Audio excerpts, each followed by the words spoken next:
mga simbahan, mga museo, mga establishmento, mga pook, bantayog, at panandampang kasaysayan. Ilan lamang ito sa mga matatagpuan natin sa isa sa mga sentro ng komersyo at lumang distrito ng Maynila, ang Ermita.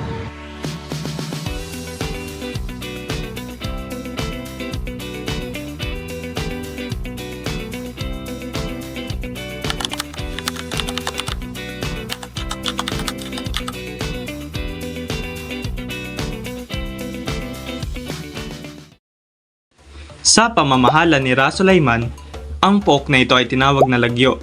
Nang sinakop ng mga Espanyol sa pamumuno ni Miguel Lopez de Legazpi ang Lagyo, natagpuan ang imahe ng Nuestra Señora de Guia, ang pinakamatandang imahe ni Maria sa Pilipinas.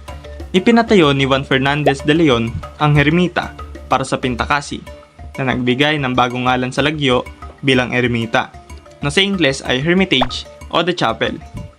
Ang mga naitalang kasaysayan naman ng Ermita ay naging abon na lamang sa pambobomba noon sa tinaguriang Manila Massacre noong ikalawang digmaang pandaigdig. Sa kasalukuyan, buhay na buhay pa rin ang mga kalesa na siya nag-aalok ng kaakit-akit na karanasan para sa mga lokal at turista. Magpapakuha ka ba ng litrato? Narito lang ang mga photographers. Dito sa Luneta Park, Matatagpuan sa kanlurang bahagi ng Ermita, ang Liwasang Rizal o mas kilala bilang Luneta Park ay isa sa malakit makasaysayang urban park na matatagpuan dito sa Ermita. Bagong bayan ang pangalan noon ng nasabing pook na hitik sa mga kahindik-hindik na kaganapan sa kasaysayan. Ang tatlong paring Pilipino na sina Mariano Gomez, Jose Burgos at Jacinto Zamora ay binitay ng mga Kastila sa pamamagitan ng garote na walang abogado dahil sa paratang ng pagpapatalsik sa pamahalaan ng Espanya na nagdulot ng pag-aalsa sa Cavite. Kasama si Francisco Saldua sa mga binitay. Ang pangyayaring ito ay gumising sa kamalayan ng mga Pilipino. Ang pangyayaring ito ay kwento ni Pasiano Rizal sa kanyang nakababatang kapatid na si Jose Rizal. Ang pangyayari ring ito ang siyang naghimok kay Rizal na isulat ang ikalawa niyang nobela na pinamagatang El Filibusterismo sa alaala ng tatlong paring martir. Ang dalawang nobelang kanyang isinulat, kabilang ang Noli Me Tangere, ang nagpasiklab sa damdaming makabansa ng mga Pilipino. Nang dahil sa akusasyon na siya ang nagsimula ng rebelyon sa pag-uudyok ng revolusyon sa pamamagitan ng kanyang mga sulatin, siya ay hinatulan ng bitay sa pamamagitan ng pagbaril. Dahil rito, ang Rizal Park ang siyang naging ngalan ng bagong bayan sa pagpaparangal sa kanyang ipinamalas na kabayanihan. Sa kasalukuyan, ang disenyo dapat para sa monumento ni Jose Rizal ay dapat sanang naiiba. Isinagawa ang pandaigdigang patimpalak para sa disenyo ng monumento ni Jose Rizal. Dito ay nanalo si Carlos Necoli sa kanyang Al-Martir de Bagong Bayan, ngunit dahil sa di umano hindi pagperma sa kontrata, ginamit ang disenyo ni Richard Quisling na may titulong Moto Stella. Ang bantayog na nagbibigay pugay sa kabayanihan ni Dr. Jose Rizal.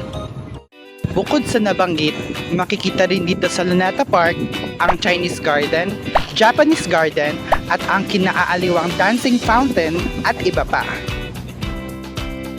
hindi kalayuan sa Rizal Park, matatagpuan dito ang mga museo na magbibigay daan sa ating paglalakbay sa kasaysayan at sa kultura ng Pilipinas. Tampok sa National Museum of Fine Arts ang mga obra ng mga alagad ng sining tulad ni Juan Luna at Felix Hidalgo. Mga sinaunang artifacts at etnographicong koleksyon naman ang tampok ng National Museum of Anthropology. Mga flora at fauna naman ng bansa, tampok ng National Museum of Natural History. Bukod sa mga nabanggit, may kita rin dito sa Ermita ang iba pang mga pook, pagkasaysayang establishmento at mga bantayo.